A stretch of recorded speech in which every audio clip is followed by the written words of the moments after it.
What is up? So, check this out. This is kind of, I'm not saying this means anything, but, I kind of observe the world around me. Like, how, like, when some synchronicity happens, it feels spiritual, like something kind of near otherworldly is happening, like, or something that's beyond natural. Well, I don't feel that way, but I am observing the external as these things happen. So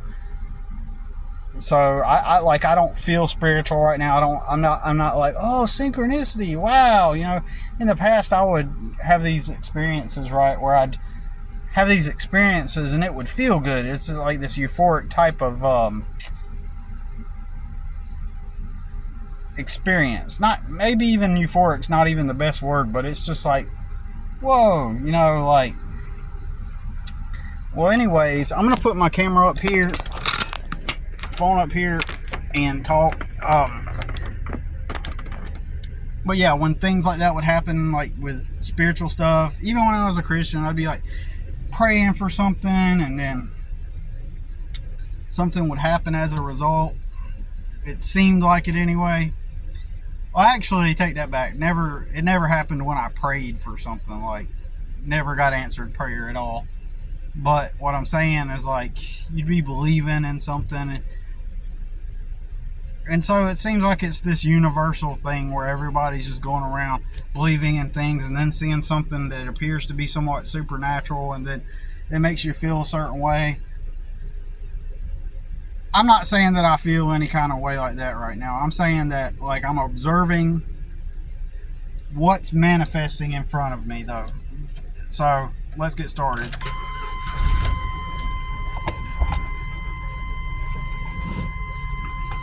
Wanted to wait for it to stop beeping. So, my son recently finished school, and he doesn't, he's graduating, and the ceremony is this coming Monday. It's Saturday today, and so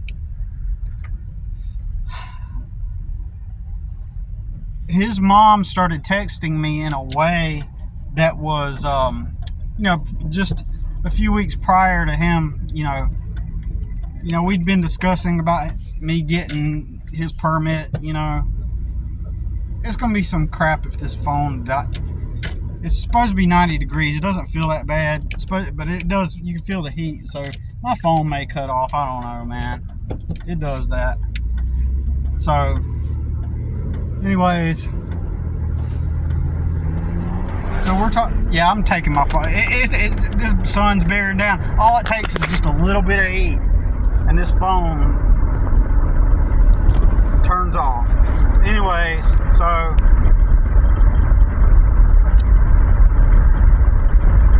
I do things on my time. I'm a poor person, and sometimes it takes a while to hold on.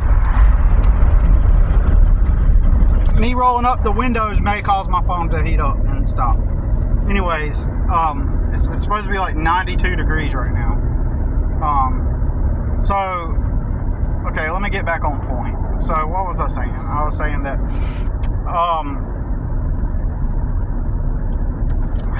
crap. My bad. Let me get back on point. So I got it in the plans to go get his permit or get his ID. My thought about it was, let's just go to the DMV and get your permit.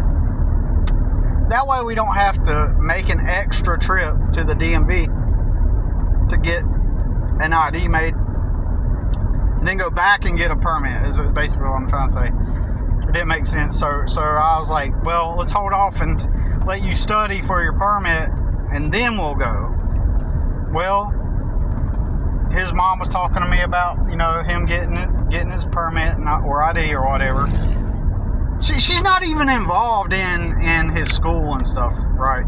She's not even involved in any of it, right? But she's talking about doing it, and she's saying, well, I can take him up there, and frankly, let's just be real, I wanted to do it. I want to take my son to go get his permit, to be real. I mean, she could have came along, no problem. I got custody anyway, right? She has an open DSS case on her. But, so, I'm going to do things on my time. Well, I told her I was taking care of it.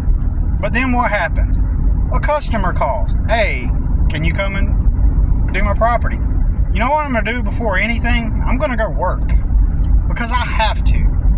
Because I am, on paper, a poor person, right? So if money opportunity comes up, I have to take advantage of whatever comes my way first. So that's what I'm going to do. I'm going to go to work. This is an experience that is extremely foreign to his mom. She lives off of other people, and she lives off of the government. She lives off, if you get any kind of taxes subtracted from your paycheck, she's living off of you right now. So congratulations, you're paying for a druggy single mom to live for free and go get Mexican when she wants for lunch, or go to Starbucks and get a chai tea latte whenever she wants. That's what you are supporting. So congratulations. And I'm sure she's thankful that you put in all the hard work so that she can live on you, right? So anyways, we all are contributing to her so that she can live her free life, right? Without having to ever work or, do a bunch of drugs, screw a lot of people, have fun, party, So, anyways,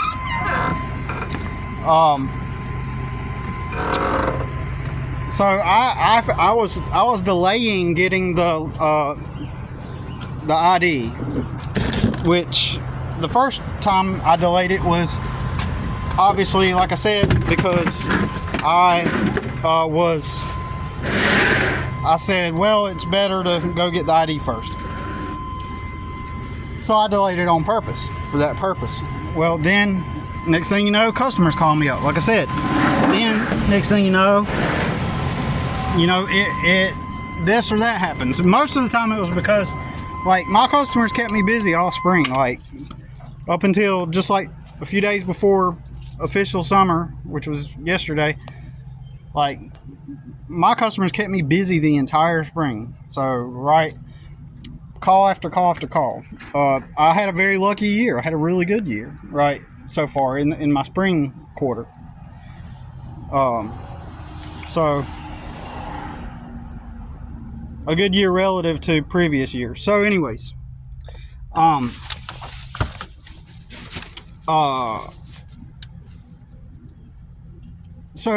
eventually his mom starts to say, wow, she's saying stuff like, well, if you can't get it done, if I'm going to have to, since you're not willing to do it, or something like that, she texted me in a manner that presupposes that I'm just being negligent and that she has to take the lead and be the boss and take charge since I'm being negligent. Keep in mind, this is a woman that has never worked, and each job she's ever actually had, it has always concluded in some sort of weirdness. One thing that happened at her very first real job, I'm not even going to tell you what happened, but let's just say that she destroyed someone's life by working at that job. Her superior, she destroyed his life. I don't know how he's doing now or what transpired afterwards, but she basically just screwed him over. At a really good company too, right? And so basically she literally sat her head on a desk for a year and got paid for it. Basically she blackmailed the dude. I come to find this out later on. And keep in mind, all because one time in my life, during 1 week moment, I went against my values and personal beliefs, and I said, okay, I'm in the wrong. I will date a single mom who used to do drugs. The one time that up until that point, I was a judgmental asshole. Like I'm judgmental. Oh, I'm judging them because they smoke. I'm judging them because they used to do drugs. I'm judging them because they used to party. And I'm a bad person because I'm judging them on their past. And so the one time, literally, the one time I say, okay, maybe I am in the wrong. Maybe I am in the wrong. And so I give a chance to a single mom who used to do drugs and smoke and party. It completely and utterly destroys my life. Completely.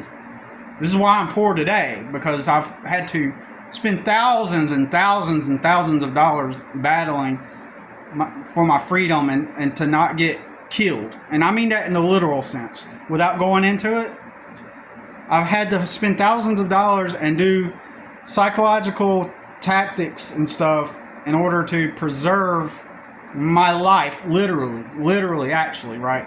And to put this into perspective, okay, recently, with around Octoberish, my brother threatened my life, right?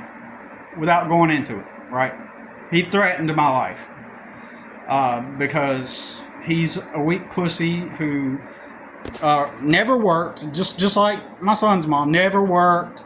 But then he got famous overnight. If y'all don't know the story, he got famous overnight by going viral. And then suddenly, this guy who never worked, never had anything, never did anything with his life, all of my family, all of our acquaintances, everybody surrounding us, all of a sudden a switch went off. A switch flipped. And suddenly, he's an inspiration. He's hardworking. He's a hustler.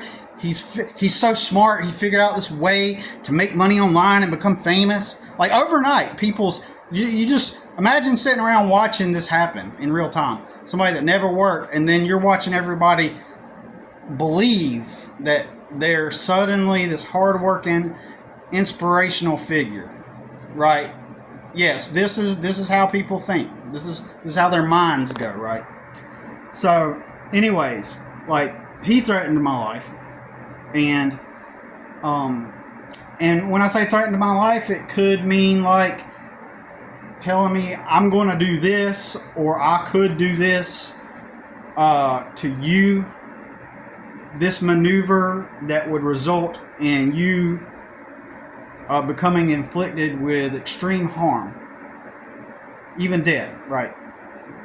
Or create a dynamic. For example, let's say, let's say you ride with somebody and you ride through a bad neighborhood and they say, hey, can you get out of the car for a minute and look underneath it or check, see if my tire's got enough air. And so they set you up and then they say, and then you get out and you look, you walk around the car and all of a sudden they start driving off, right? That's an example of setting someone up for harm, right? I don't know if that's a great example, but it's a type of example. Like even if you're setting someone up to get hurt, then that is an example of someone attempting to harm you, right? Or potentially harm you or threaten your life, right? So, so in my son's mom's case, my life was threatened, right? And it wasn't overt like that, except for the one time that she told me that she was doing it deliberately to harm me because, in her words, I did not want to be her husband. And so I then deserved to have my life be, harmed as a result. Anyways, so what I've seen the patterns in her is that she's always instigating stuff. So when in her relationships with all these dudes, like I'm literally the only one she could not mentally, psychologically control or manipulate. She was never able to manipulate me. Therefore, she resorted to what she could do. And what could she do, right? She could talk to authority figures, talk to agencies, and get them to do the work. Get them to make my life hard. And she even told me that. She said, they work for me. I know how this works. This is her words. I know how the system works. They work for me. That's exactly what she said. Implying that because she's a woman, that the system works for her. And so So that is actual damage inflicted, because the side effect of that is I've been poor and I've been in compromising positions as a result. So that's literal infliction of harm. Even if it's indirect, it's still an infliction of pain and hardship onto someone else. It's a form of psychological terrorism or abuse or whatever, because she could not get to me, like psychologically. Same with my brother. He can't get to me psychologically, so he attempts to maneuver and then also leverage his fame.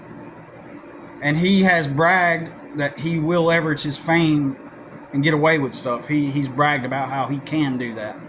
Right. So anyways, I'm trying to sum it up, but she has been texting me in a way, and so I always go gray rock. I don't feed her the energy that she's trying to get me to react. That's her whole point. She's trying to get me to react, right? But there are times that you have to.